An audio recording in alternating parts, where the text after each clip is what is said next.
toutes et à tous, c'est Rose, les conseils de Rose, et je suis ravie de vous retrouver pour un nouveau moment ensemble. Après notre interlude de la semaine dernière où nos experts nous parlaient retraite, je vous propose de vous pencher sur un des produits dont ils ont parlé dans cette vidéo, le plan épargne retraite, aussi appelé PER. On avait déjà parlé de PER dans la vidéo sur comment transformer ses impôts en patrimoine. Mais aujourd'hui, on va parler de fonctionnement particulier du PER. En 5 points, le PER est-il un plan d'enfer? C'est parti!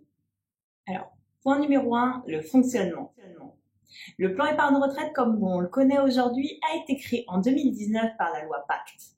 Ce produit a été fait pour rassembler et rendre obsolètes tous les plans épargne retraite individuels qui existaient avant cette date, comme le PERP, le plan épargne retraite populaire, les Madelins, les préfonds, etc.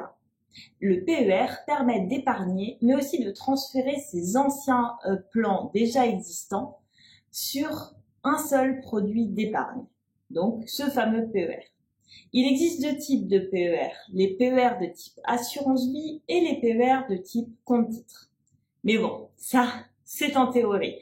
En pratique, les PER de type compte-titres ne sont pas très développés en France. Cette innovation se rapproche des fonds de retraite américains sur lesquels on investit presque essentiellement que sur les marchés financiers. En France, la plupart des PER que l'on va vous proposer seront des PER de type assurance vie. Cela signifie que l'on vous demandera de désigner un ou plusieurs bénéficiaires de votre PER s'il vous arrive quoi que ce soit avant la fin de votre PER. Bon. Après avoir ouvert votre PER, vous pouvez l'alimenter comme il bon vous semble. Une fois de temps en temps, une fois par trimestre ou une fois par mois. C'est un produit d'épargne très flexible quand il s'agit de mettre de l'argent dessus. Par contre, ça devient beaucoup plus difficile quand il s'agit de récupérer cet argent. Point numéro 2, l'horizon de placement et la rémunération. Quand on épargne sur un PER et qu'on est plutôt jeune, il faut se mettre en tête que le PER est une épargne à long, voire à très long terme. L'horizon de placement peut être variable en fonction de l'âge de l'investisseur. Il part de quelques années pour une personne qui est proche de la retraite à plusieurs décennies pour un jeune actif. En fonction de votre horizon de placement, vous aurez plus ou moins de liberté pour investir sur votre PER si vous chargez de la rémunération. Le PER, comme l'assurance vie, est une enveloppe fiscale que l'on peut remplir avec plusieurs types de fonds. Ces fonds eux-mêmes sont investis en actions, en obligations, en immobilier, etc. Avec un horizon de placement long, vous allez pouvoir miser sur des valeurs plus risquées, mais aussi plus rémunératrices. Avec un horizon de placement court, ça va être beaucoup plus compliqué d'aller chercher des taux de rémunération importants. Plus compliqué ne veut pas dire impossible. Il faut juste savoir jauger ses risques. En investissant sur un PER, vous avez 2 options. La première, c'est la gestion par soi-même, aussi appelée gestion libre. Dans ce cas-là, c'est vous qui choisissez les fonds dans lesquels vous allez investir. La deuxième option est ce qu'on appelle la gestion pilotée à horizon. Dans ce cas-là, c'est l'assureur ou la société de gestion qui est en charge de gérer les contrats qui va alors s'occuper de votre contrat et sélectionner les fonds pour vous.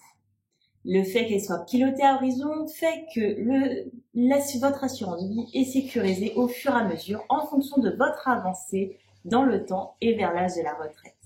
Cela veut dire et signifie que plus vous avancez dans le temps, plus votre épargne pour la retraite sera investie dans des fonds sécurisés et non dans des fonds risqués.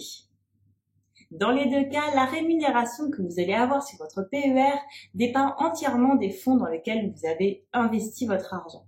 Fonds en euros, ok, ça existe pour le PER. Par contre, c'est sécurisé, mais peu rémunérateur. Vous pouvez choisir des fonds plus dynamiques qui seront alors plus rémunérateurs, mais par contre, qui ne sont pas sécurisés. Point numéro 3, les cas de sortie du PER et la fiscalité qui y est liée. Comme son nom l'indique, le PER est un placement prévu pour la retraite. Il est donc assez compliqué de récupérer l'argent placé sur un PER avant la retraite. Mais attention, c'est possible. Il existe plusieurs cas de déblocage en cas de force majeure. Bon, Ces cas de force majeure sont rarement des situations sympathiques à vivre. On a par exemple l'invalidité, le décès d'un conjoint ou d'un partenaire pacsé, le surendettement, l'expiration des droits au chômage ou la cessation d'une activité non salariée.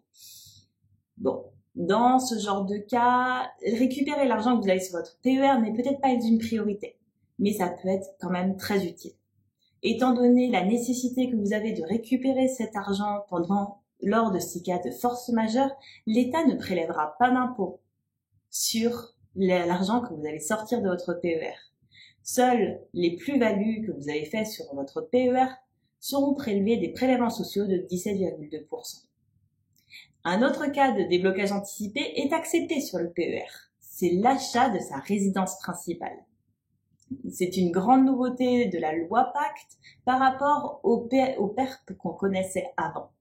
Il est possible de demander le déblocage de votre épargne en cas d'achat de votre résidence principale.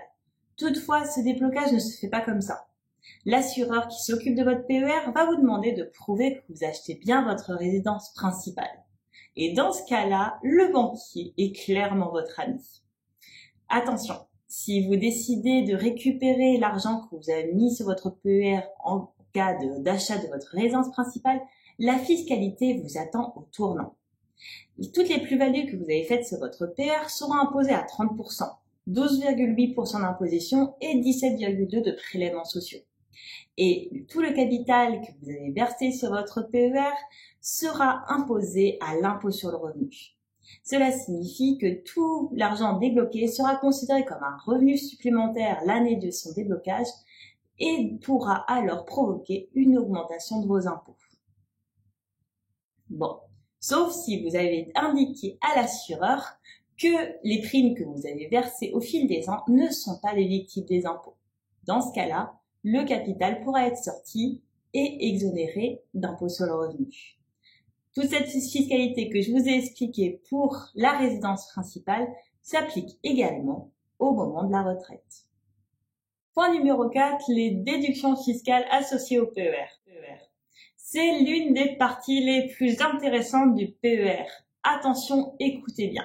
Chaque versement que vous allez faire sur votre PER peut vous permettre d'obtenir une déduction fiscale. Eh oui, c'est très intéressant et je vais tout de suite vous expliquer comment ça marche. Alors, une fois que votre PER est ouvert, on va calculer le montant que vous avez versé sur votre PER entre le 1er janvier et le 31 décembre de chaque année. Une fois que vous avez ce montant, il vous faut le reporter sur votre déclaration de revenus l'année suivante pour qu'elle soit prise en compte par l'administration fiscale. Je vais vous donner un petit exemple chiffré pour voir vraiment l'impact de cette déduction fiscale sur votre impôt directement. Si vous décidez de verser 100 € sur votre PER par mois pendant 1 an, vous allez verser sur votre PER 1 200 €. Si vous êtes imposé à une tranche marginale de 30%, ce qui est assez commun quand on est un célibataire sans enfant, vos impôts seront diminués de 360 € d'un coup. Cela implique que pour épargner 1 200 € pour votre retraite, vous n'allez techniquement sortir que 840 € de votre poche. Le reste sera en quelque sorte versé par l'État. Point numéro 5, comment ouvre-t-on un PER ? Ouvrir un PER, c'est facile. Presque tout le monde peut vous en proposer un. Votre banquier, votre assureur, un conseiller indépendant, parfois même votre employeur peut vous proposer d'adhérer à un PER collectif appelé PERCOL, qui est le successeur légitime d'un PERCO, comme on en a connu pendant des années. Si vous avez déjà un PER mais que vous n'êtes pas du tout convaincu par ce PER, ne le fermez pas. Demandez à être transféré auprès d'un autre assureur, c'est tout à fait possible. Toutefois, l'ouverture d'un PER est conditionnée au fait d'être un résident fiscal français. Un grand pardon pour nos amis non-résidents. Pour les non-résidents, l'alternative au PER sera une bonne vieille assurance vie avec un fonctionnement similaire, une fiscalité allégée par rapport au PER, mais par contre pas de déduction fiscale possible malheureusement. Pour les résidents français, vous pouvez vous laisser tenter par le combo PER Assurance Vie. Vous pourriez être surpris par les résultats de ces deux produits combinés ensemble. C'était les 5 points sur le plan épargne retraite ou PER, comme on le connaît. Si vous avez aimé cette vidéo, n'hésitez pas à la liker, à la commenter et à la partager. D'autres personnes autour de vous pourraient être intéressées par ces quelques petites informations sur notre tout nouveau venu du PER. Pour toutes vos questions, mes coordonnées sont là dans la description de la vidéo. N'hésitez pas à aller les voir et à me poser toutes les questions qui vous feraient plaisir. Je vous souhaite un bon week-end et une bonne semaine à tous.